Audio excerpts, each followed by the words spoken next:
Hey, Matt Poland, what's going on? what is up? Good to see you. Good to see you. How are you doing? Can't complain. All right, welcome back to another Footy and Coffee Conversations. I know you're a big coffee fan. I am. You love a good coffee shop. I do. What's your go-to coffee order these days? I just get a black drip coffee. Yeah, Simple just but classic. if I want to go crazy, I will go for an oat milk latte, but that's really stepping it up. Wow, fancy. Yeah. So, but yeah, I love coffee at home. It's actually been a highlight during all of this quarantine. It's just waking up, having my cup of coffee. Now, can you do any of the latte art? No, nope, absolutely not. Maybe someday, but When I was working at Starbucks, they tried to teach me, and uh-huh. I could never figure it out. Yeah, I'm always impressed by that, but it looks pretty. It looks I pretty. can't create it myself. All right, so just to get started, if you want to introduce yourself, spoiler alert, she's not playing anymore. She's coaching.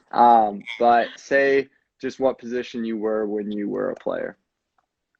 Sure. So I played, that's a good question. I was kind of a box to box midfielder, I would say if I chose it. I was kind of put all over the place. In the pros, I played center mid.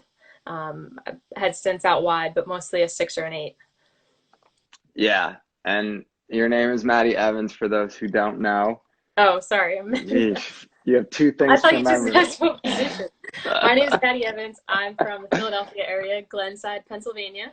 I currently live in Westchester University, or Westchester, Pennsylvania. It's about 35 minutes outside of Philadelphia, and I'm the assistant women's soccer coach at the university here. And entering your third year with the program, My right? goodness, it'll be my fourth Fourth, actually. fourth Yeah. now. So Geez, when I retired, I got in the car and drove from Orlando to Westchester, and then I was coaching the next day. So which it's I been, heard is just a great little drive. oh yeah, just pretty short. Just hop Not as on bad up as from Orlando. the Chicago drive. Oh my goodness. Yeah, brutal, Hmm. brutal. All right, so obviously you grew up in Pennsylvania. Talk a little bit about youth soccer for you. What did that look like? What was your goals at that time with playing soccer? Was it just for fun, that type of thing? Sure. So I kind of tried a bunch of different sports growing up, but soccer was what stuck. I played with a boys team in Ardsley North Hills when I was really young, and then once the speed and size became a factor, as I also saw at Bridges, moved to a girls' side um, and played for FC Bucks Vipers, which was a fantastic experience for me. We were youth national champions my going into my freshman year of college, so that was pretty cool. I really just played for fun. I was really fortunate with my club team. We just played quite a bit. And then I did a lot of like ODP stuff. I was in and out of a couple of youth national team camps. My goal was always to play pro at some point in my life, even when there wasn't really a steady league. But that was always a goal and dream of mine is to play pro, play for the national team, try to just get as far as I could possibly could from that regard. Yeah, I think it's interesting to hear stories of women around your age, just because the route to professional soccer was so, it was a league was there, a league wasn't there. And so it's interesting because there's not that like steady thing of this is the team I want to play for. This is the league I even want to play for because 2 years later Right. it's called a different league and a team's folded here and other teams open. So I think that's an interesting thing to hear about from your perspective. Exactly. I think that that's so true. I mean, we had the WUSA. Philadelphia had a team. There's no Philadelphia team now. So you're so right. I think that it was always a dream, but it wasn't very clearly defined for us because it was so uncertain. But I think that it just makes the achieving that goal now and kind of seeing what's in place now just so much cooler, I think. Yeah, and being a part of kind of growing what U.S. soccer is today for the women's league, you played a part in Right. I that as mean, well. each year it's really obviously a lot of work still to go to do, but Hmm. each year to see that improvement and also just to have a league that's been around for how many years now. So it's pretty cool. Yeah, absolutely. And you were, I'd say, a four-star athlete in high school. We had track, cross country, soccer, and lacrosse. Yeah. Um, Obviously, when you're younger, you can play multiple sports, but still, even in high school, to be that involved in different sports and excel at soccer. Did any of those other sports, did you consider at all doing those in college, or was it soccer was the one? Soccer, I was pretty obsessed with soccer when I was a kid. Just everything was for soccer, and I kind of viewed the track and cross country as a means to better my soccer and use that as part of my training. But I did find some success with it, and I found actually since I stopped playing, I've gone back to the running and gotten kind of competitive with that, which has been cool. And then lacrosse is kind of funny because my high school just had a really, really good lacrosse team and an awesome lacrosse coach. And I saw it and I just wanted to be a part of it and switch things up. And it was so much fun. And instead of going from like soccer practice to soccer practice, I was going from lacrosse practice to soccer practice. And we were competitive. It was a great group of girls. And I think taking being a part of those teams only helped me in the long run, I think, with the soccer. So I encourage Yeah. even young players now to expose yourself to other sports and get involved. And I mean, for me, it was awesome. Yeah, I think there's so many young players that stick with like the same club, mainly the same group of players, the same couple coaches, and playing different sports, getting different coaches, different teams. I feel like you learn so much about yourself as a player, not Hmm. even, specific to the sport, but just in general, that is highly beneficial. I Absolutely. I have seen you get into the running. I think that's kind of sick. Thanks. Why, after you retire, you should stop running. Don't keep Yeah, going. I And now know. you're out here like running track races I know. legitimately. It's pretty funny. Hey, to each their own. I Yeah. So then you decide to go to Penn State. Talk me through that process. How did you get recruited there? Were you looking at a lot of schools? Yeah, I was really fortunate, like I said, to play on a good club team. So we had some pretty big exposure to college coaches, and I know the process has changed quite a bit being on the other side of it now. But yeah, I was recruited by quite a few schools and narrowed it down.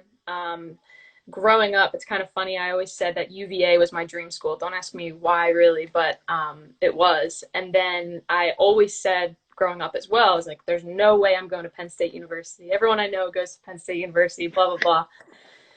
And then I went on a visit there, and it was like game changer. And So then it you took saw me. why everyone went to Penn State. Then I saw the light, and now I'm totally that person with the Penn State, bumper sticker and all that. So I'm fully on board. But I committed early in my junior year, I believe. Pretty early at the time. Now it would be considered, I don't know, but stressful but exciting process. And it just kind of fit everything that I was looking for in a college experience, from the coaches, from the teams, from the culture. And to this day, I'm so proud, and I feel like that was the best decision I ever made. So Big big props to Penn State then, if that's the yeah, big feeling. fan. They do it right, and it's a big picture mindset. It's not just soccer. It's I mean, developing the whole person, and I think that that's what it's all about. And they did such a good job of that, and I credit um, a lot of my success as a player to what I learned there. Yeah, so you come in freshman year. What's that like? You are now bottom of the totem pole, so to speak. It's a good program, and you're coming as a freshman trying to prove yourself. Is that difficult at first? Yes, I think freshman year was everything is there's such a big build up to it. You're so excited. I prepared as best as I could, but you can never really prepare yourself 100%. I mean, I remember being really nervous. I was part of a really welcoming group. There was a really large senior class at the time that they were awesome. I think the biggest thing for me was just finding a routine and finding a comfort level okay, this is going to be hard and it's going to be hard every day. And just embracing the challenges instead of kind of fighting against them. So I think once I really did embrace more of a growth mindset, I was able to get more out of that whole experience. So freshman year was tough. I saw a good amount of playing time. I started quite a bit, but by the end, it kind of tapered out, actually. I started out stronger and then tapered a little bit. So I think for me, it was a big learning process. And my advice now on the coaching side of it is you kind of have to, you really have to persevere through some difficult things in order to, I mean, here, I sit here today and say it was the best decision ever that I made going there. But of course, you go through some ups and downs throughout any process. So, Mm-hmm. but I, even as a freshman, I was like so just excited to be there, and overwhelmed, I think, by how much was to offer. How did you get that growth mindset? Was that just completely on your own? Did you, what was the reasoning that led you to that? That's a good question. I think, I've always had, and you can relate to this. You always just you want to be better. You want to be a better player, and you just want to keep improving. And I think once I started to kind of let the resources in around me, whether it be the team, sports psychologists, or really listening to my coaches, and kind of seeing the bigger picture of like the 4-year experience, I think that really helped me. So definitely, that's a good question. I'd like to kind of think about it a little bit more too. So look at Guess you. we're guess we're gonna have to do another interview later. So then obviously, okay, freshman year, it starts to taper out at the end of the year. You go into your first off season. What then are your goals going forward? What does the next couple years and that trajectory look like for you? hmm Yeah, you kind of get your first year under your belt, and then it's gone like that, and then it's So okay. fast, especially a fall sport. It's A so fall sport, quickly. yeah. Your season's over, and all of a sudden you're a quarter of your way finished your college experience, which is crazy. So I think I went away that summer really motivated to develop, and I knew that I needed to surround myself by put myself in a new system, put myself around players who were going to challenge me, make me better. So I actually went to like a W League team at the time in New York and played with. Okay. There were actually 3 of my other Penn State teammates there as well. And it was just, I mean, we trained like twice a day. We lived in an area where we had all resources available to us.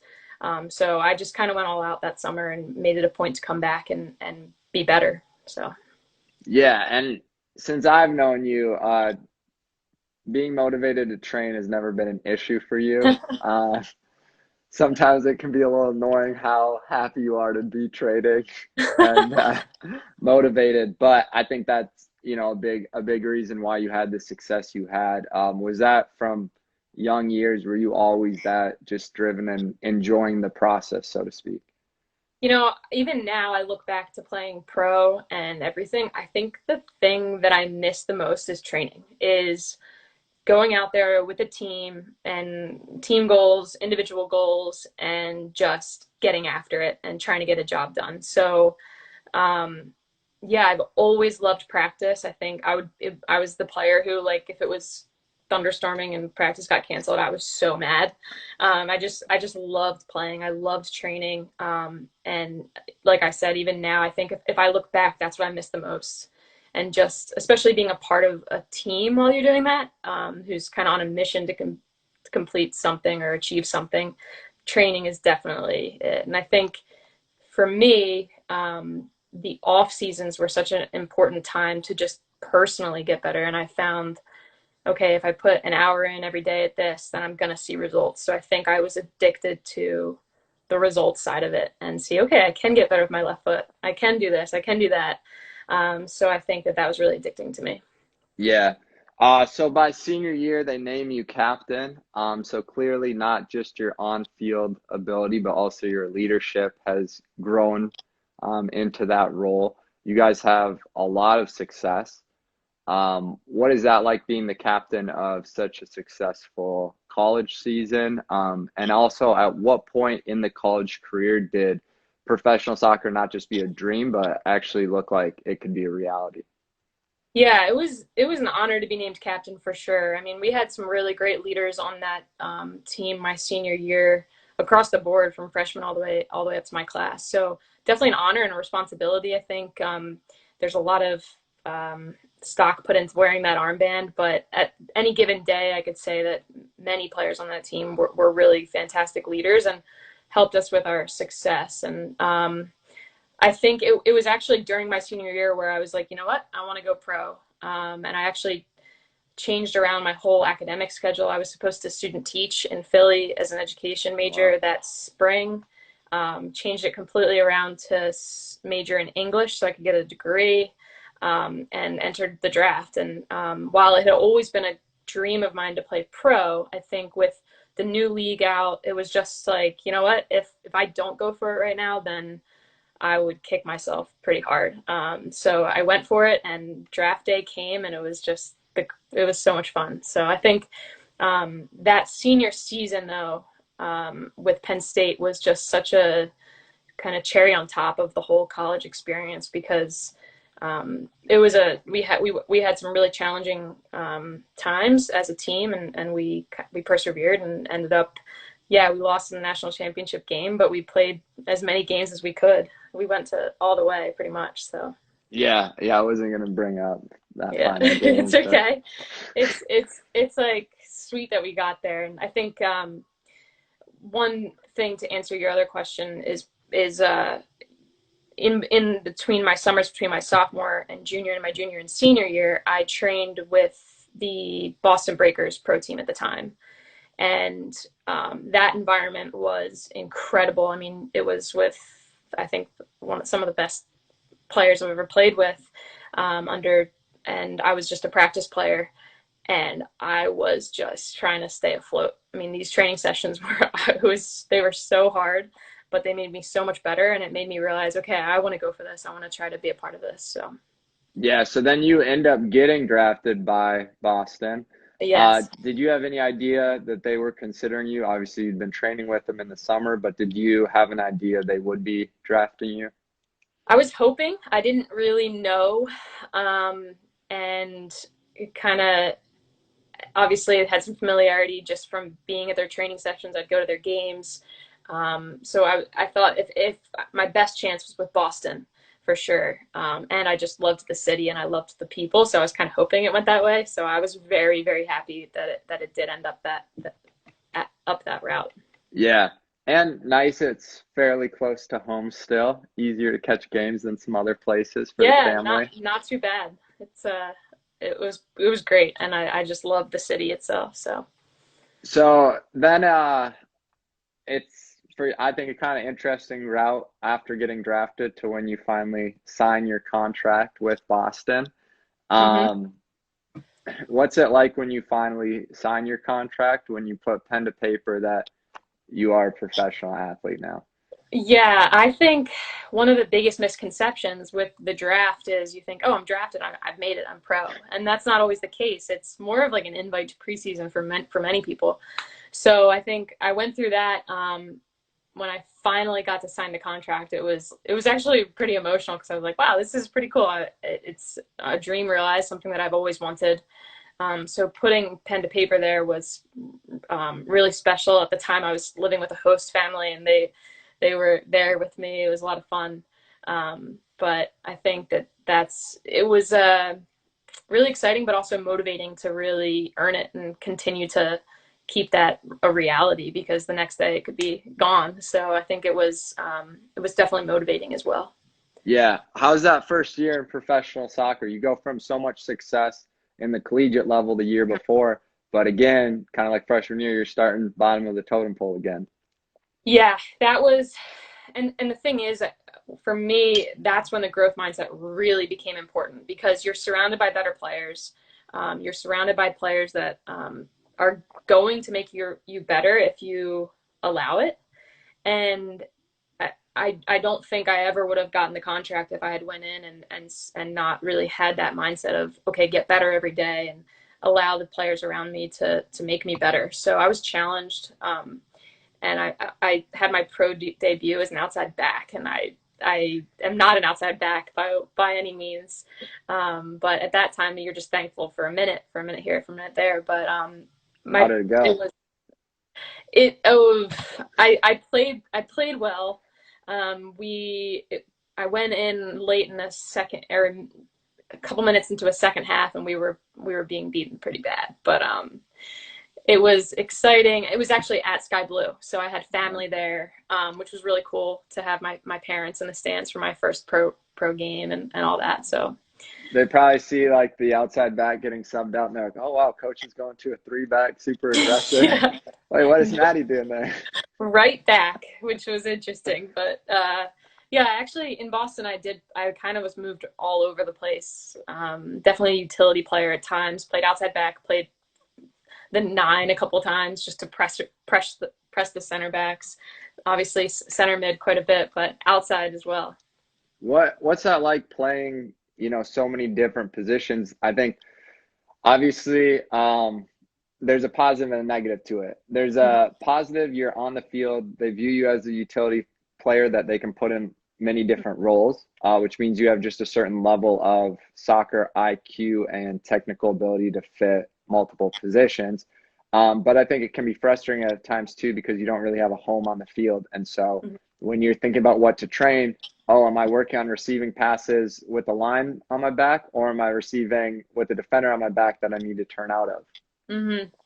Yeah, I would completely agree with you. And I think some of my frustrations into my first, second, and third year in Boston were finding that home, especially that first year where you kind of balance this, okay, I'm just thankful for time. And I just want to get on the field no matter what. And then, okay, now that I have that, how can I win a certain spot and be that player that the coach goes to for a specific position? So yeah, you kind of had to train the whole player to make sure that you were just ready for whatever it is. And eventually I found a home in the center of the field, but it did take quite a while, and certainly frustrating. But I think I learned a lot as a player as well, as to just different things to look for once I did find my home. Do you have a favorite memory that comes to mind with Boston? Favorite memory that comes to mind with Boston? Geez, I would say, oh, I got to play again with two former Penn State players, Katie Shepard and then Alyssa Nair in net, who you know of. And that was really cool to be reunited with them and have three Penn Staters and at some time, or players that I've played with before, to see them again. So that was pretty cool. Okay. Okay. Yeah. Now I think kind of unique thing. Some players hope to get drafted once. You get drafted technically twice. Yeah. You get picked up in the expansion draft for Orlando. Your first time moving, farther away from home, harder to be away from family, to a new club that's just figuring out a lot of things as a new club entering the league. What are your thoughts about getting drafted there? What did you look forward to? What did you know? What did you think about going to Florida? Yeah, I was actually living in Chicago at the time where I met you. Shout out And Bridges. yep, and I was working on my master's at Concordia University, Chicago, and they announced the expansion draft was happening, and I didn't really think too much into it because it was just limited spots and all of that. But it turned out that I was really excited for the opportunity, especially once I saw the roster being formed. And I had spent 3 years in Boston, and I loved my time in Boston, but I think a change was good. And I think you hit on it earlier, is just exposing yourself to different environments and atmospheres and coaches and learning. And I was really excited to play for Tom Sermanni.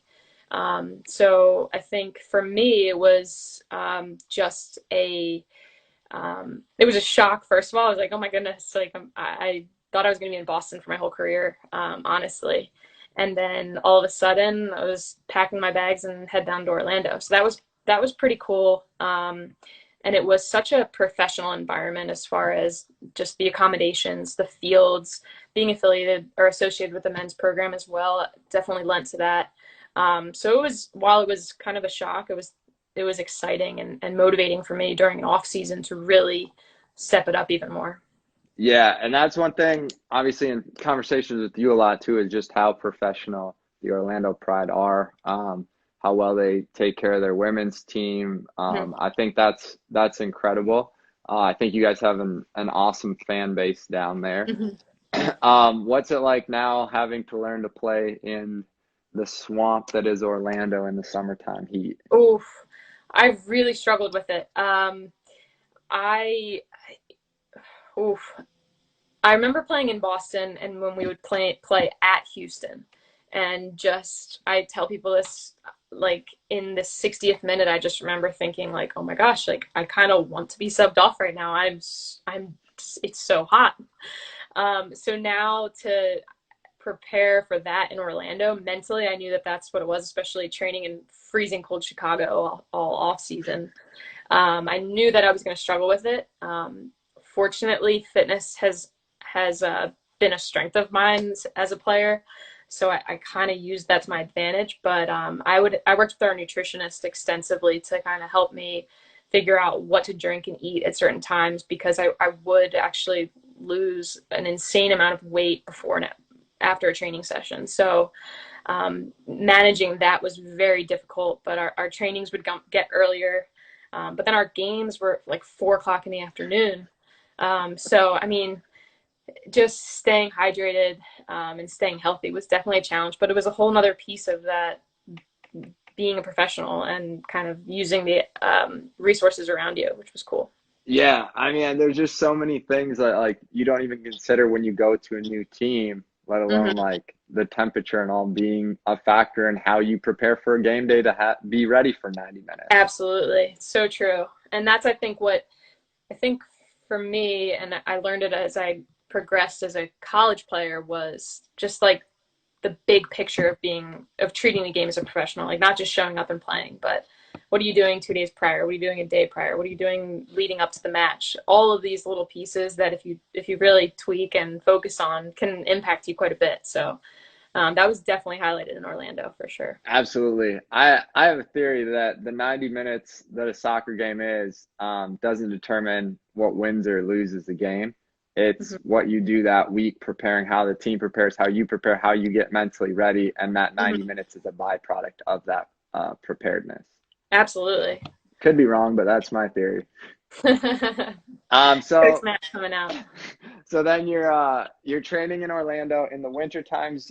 We touched on briefly. You're training with Bridges, which is a program in Chicago. A lot of professional players go there in the off season to train. You're training with a bunch of guys. What is that like for you? What is because obviously a lot of them are bigger and stronger. So how does that benefit you going back then to the women's league? I felt so lucky to have Bridges in the off season. I think that, I mean, playing with a lot of semi-pro, pro men, it just made me play fast, and especially knowing that everyone was faster than I, stronger than I just had to think faster, and that's part of my game that I always had to work on. So putting myself in that environment certainly challenged me. So I felt from a just being sharp, it prepared me that way. And it was every day. It was Monday through Friday, on in tight corners, and you couldn't take two touches if I mean it was really good for me from a fitness standpoint, from just playing quick, and everyone there also was just welcoming and on a mission to better themselves. So I felt like I kind of hit the jackpot with my off season training in Chicago. It was awesome. Yeah, I feel like the environment for off-season training, it's like you get to play games every day. It's intense, but everyone or most people are friends. Like it's a great environment. Oh, it was so great, and it was something I looked forward to as well. And it was, I mean, I had to drive 45 minutes to an hour each way to get there, but I don't, it was the best thing ever. Absolutely. So something we've been asking, quote unquote, Bridges players, people that spend off seasons at Bridges, is their five-a-side team.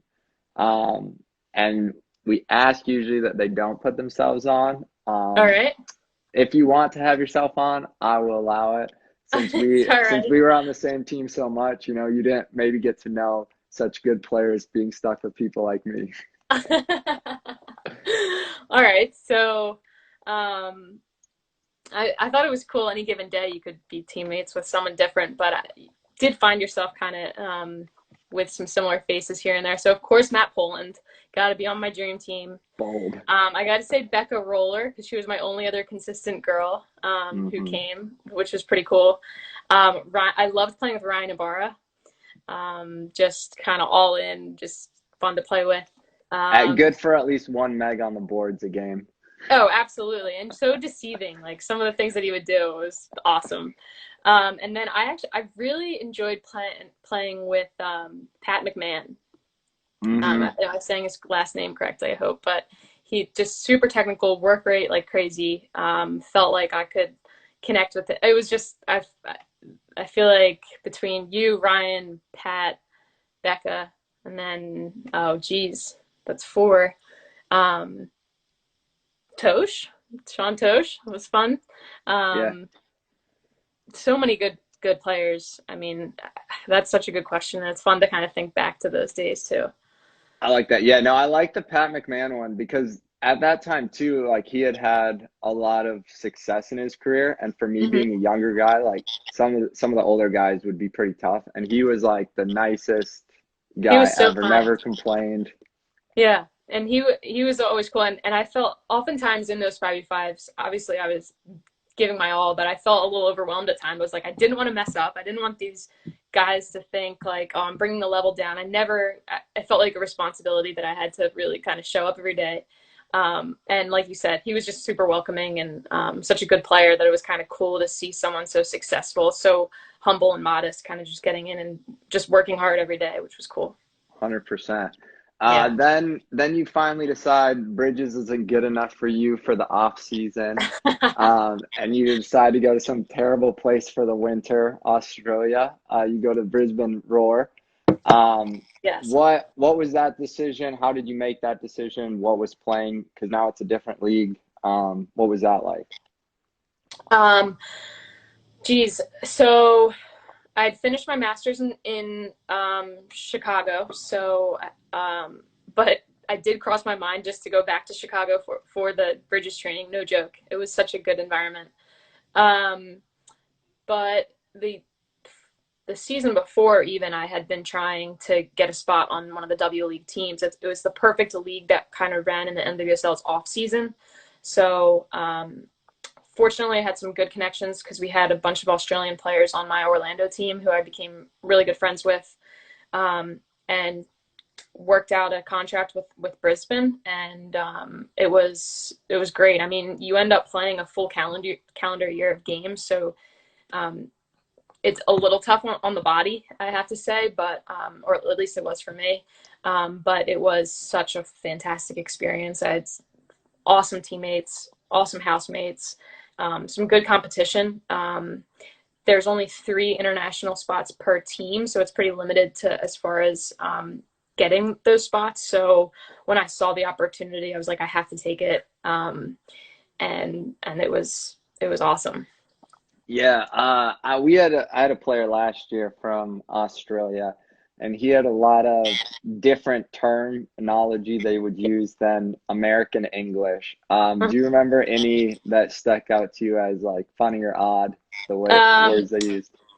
My favorite like slogan, I don't know how many people actually really said it, but was something with like throw a spanner in the works. They'd say like if something like threw something off, they'd be like, oh, that really throws a spanner in the works. So that I thought was hysterical. Just kind of like your typical, like I'd say I was going to like grilled chicken. It was barbecue, the coffee scene there was awesome. So that was kind of a big thing. But yeah, some really funny, just little slogans and things that they say. Now, thinking back to it, it just came across my mind. I think I remember you posted one time about some just huge spider that was like trying to crawl into your guys' house. Yes, the spiders were crazy. I was in Brisbane, so I don't know. Yeah, there were some like I'm talking like big, big spiders. Certainly nothing that I see here. So that was an adjustment, especially when you see it in the house. Yeah, no, thank you. So you go back to Orlando for your second season there, and you decide, I believe it was August 17th was your final game. hmm Um, how did that season go before that? What led to the decision of retiring? How difficult was that decision? Oh, very difficult decision. Obviously, you play all your life, and then it's like, wait, I'm really going to step away from something that I love so much. I'm in a fantastic atmosphere. The season was going really well. We were winning. I was kind of going in and out that year between starting, not starting, playing time, not playing time. So from that standpoint, it was challenging. Um, I had been contemplating throughout the whole year of just retiring at the end of the season anyway.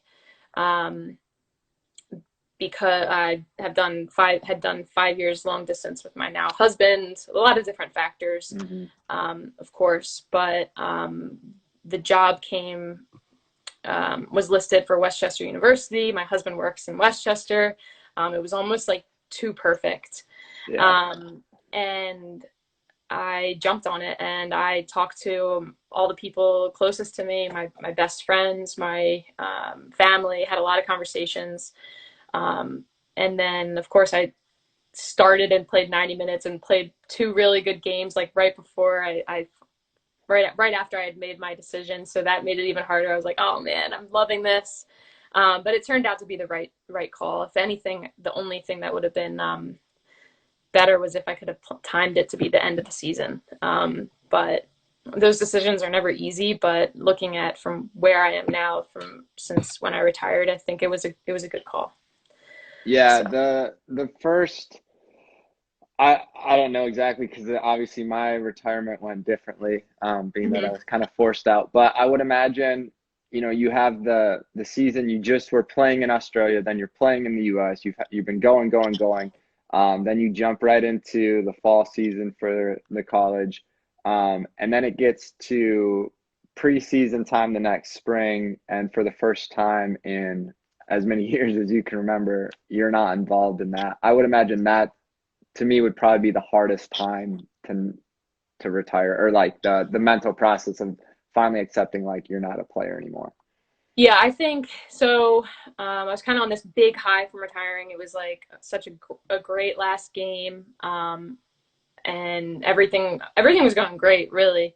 And then I got to Westchester and started with preseason like literally the day after I got there. I was exhausted, but the team that I came into and the group of girls that I was coaching was so awesome and welcoming, and still are. And it's a really special program it kind of made that transition obviously a little easier. So I was still involved with soccer, and players who love playing the game. So that certainly helped. But mentally, I can't lie, those first probably 2, 3, 4 months, probably those first 6 months so that whole first season was really difficult for me and kind of second guessing things, but not really because I knew it was the right call. But so many things going through my head. But ultimately, I think that you're right. Once that preseason comes around, you see people gearing up for that season. You're like, oh man, I could be there, or I walked away from that, and you second guess it. But like I said, I still think it was the right call, and I'm so happy with where I am. And I wouldn't be where I am without all of that. So. Yeah, what's been the biggest surprise entering the coaching world? Because I think as a player, you think things work a certain way. And at least for me, when you get to the coaching side, you realize that a lot of the decisions are not made the same way that maybe you thought they were as a player. Yeah, I think as a player, it's easy to think like, oh, the coach is doing this because of that, or this or that, and think maybe you know all the answers. And then now I'm on the coaching side of it, and there are a lot of decisions that go into, lineups. There are things that go into planning a session that you just didn't really think of too much as a player. So I think that has been surprising. I find myself like just wanting to play still, like in the middle of the game, like, oh, I want to just throw on my boots and jump in. But I think too, just kind of helping my players realize that what they're doing every day is something so special and so unique, and that's something that doesn't last forever, as corny as that sounds. That just trying to help them see that side of things is definitely part of it. Do you ever jump into any training sessions, put the boots on? I try. I here and there I do. It's just not the same.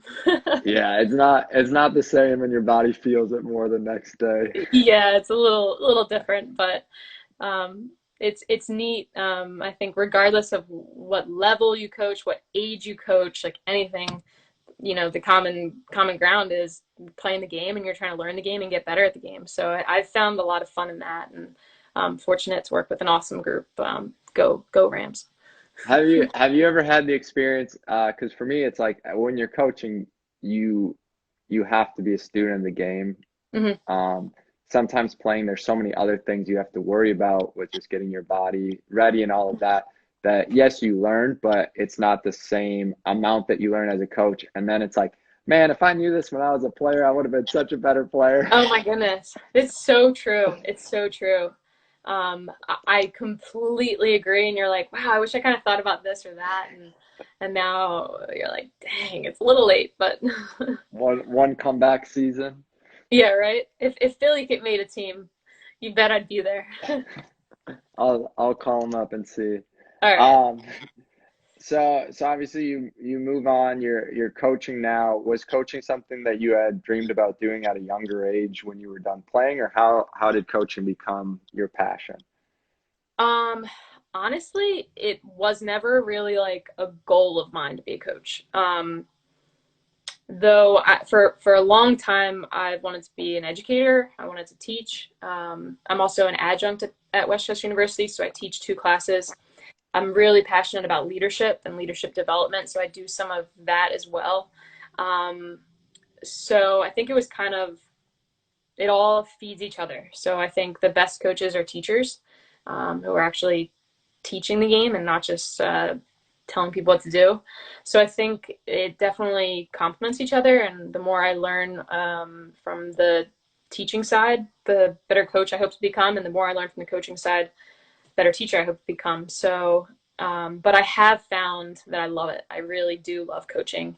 And I love coaching the college game in that your team changes a little each year, but you move up with these players and you start with some of them as freshmen. And going into this season, my fourth year, I'll have my first class of players that I did like a whole 4 years with. Wow. So that is kind of special to me as far as like, yeah, I joke, I say, okay, I'm a senior on the team now, in that I've been with a full class through a full cycle. And I didn't recruit them by any means, but I think that has been a fun part of it for me.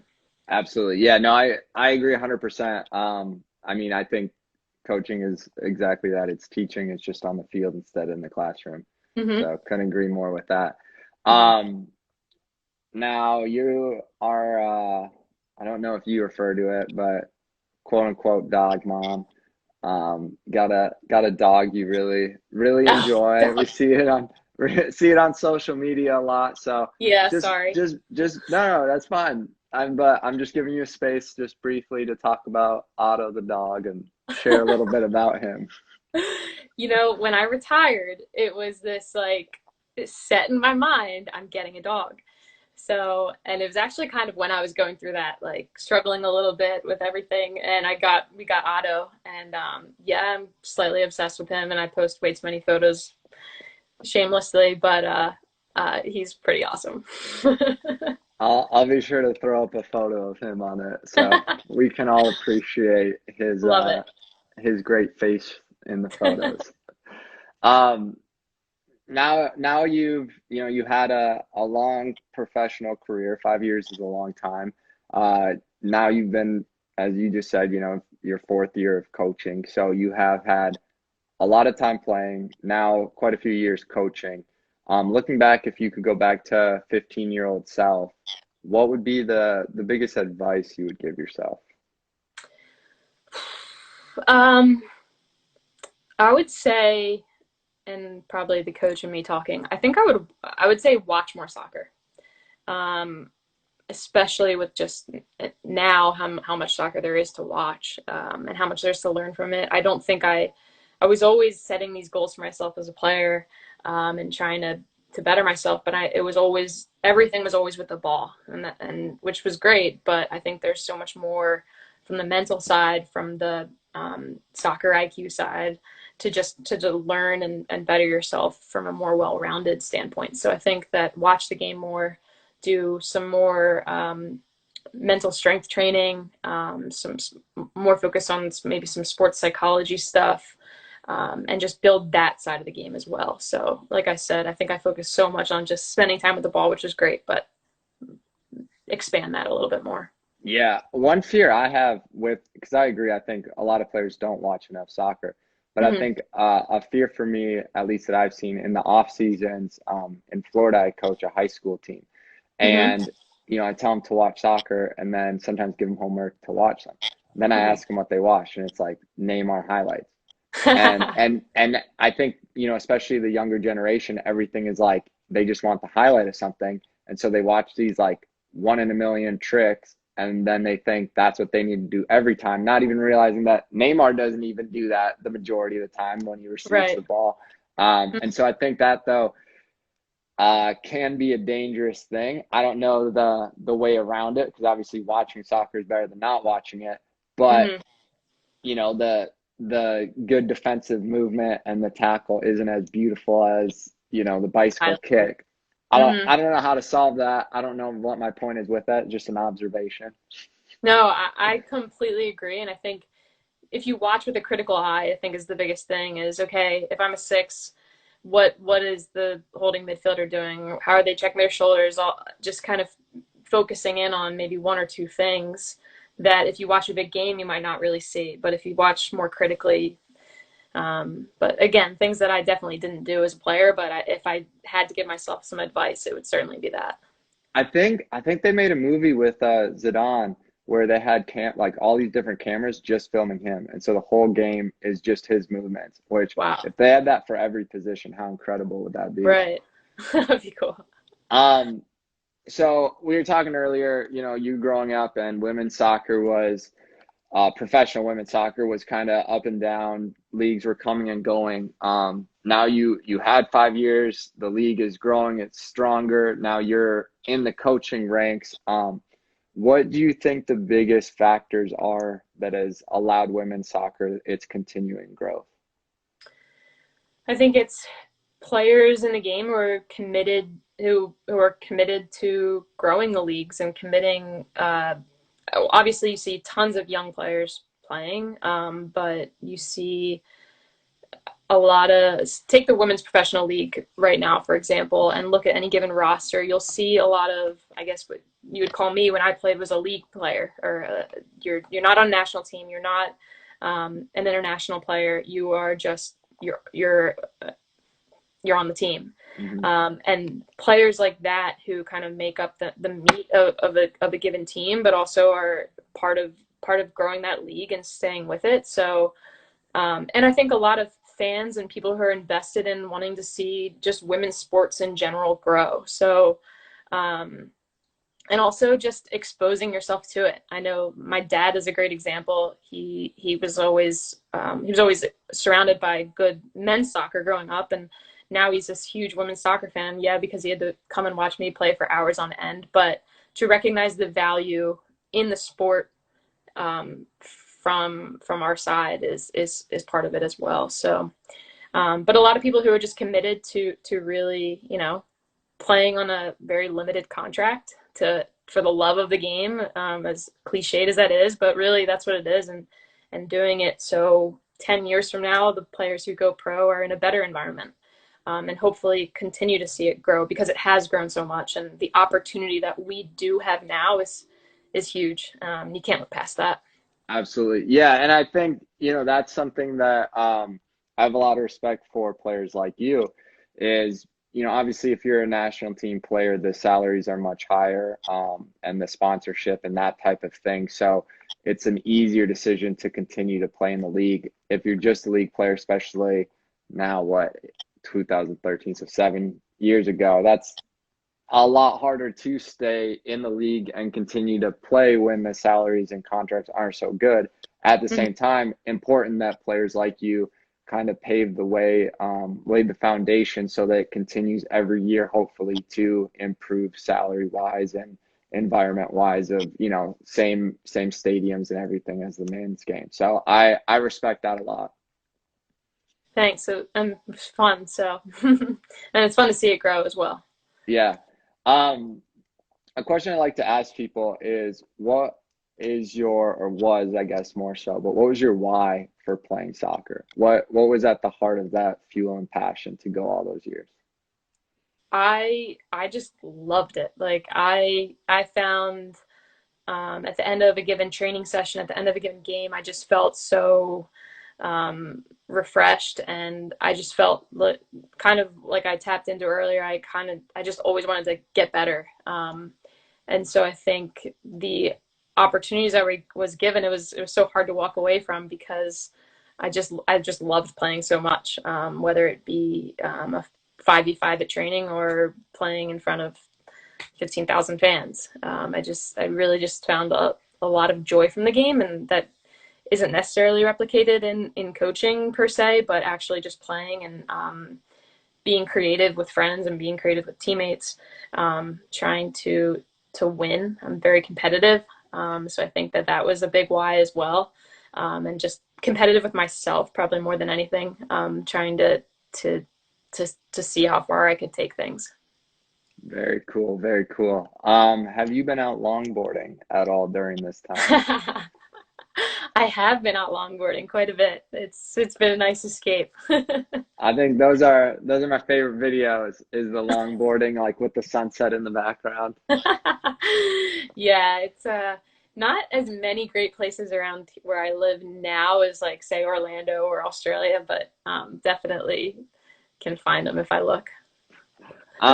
Talking about, you got a lot of joy from playing, and obviously coaching is different, and there's other enjoyment and rewards that come from coaching that you don't get as playing, but it's still not the same joy, I'm sure. Have you found anything else to fill that void in a sense, or what have you done to kind of, find that?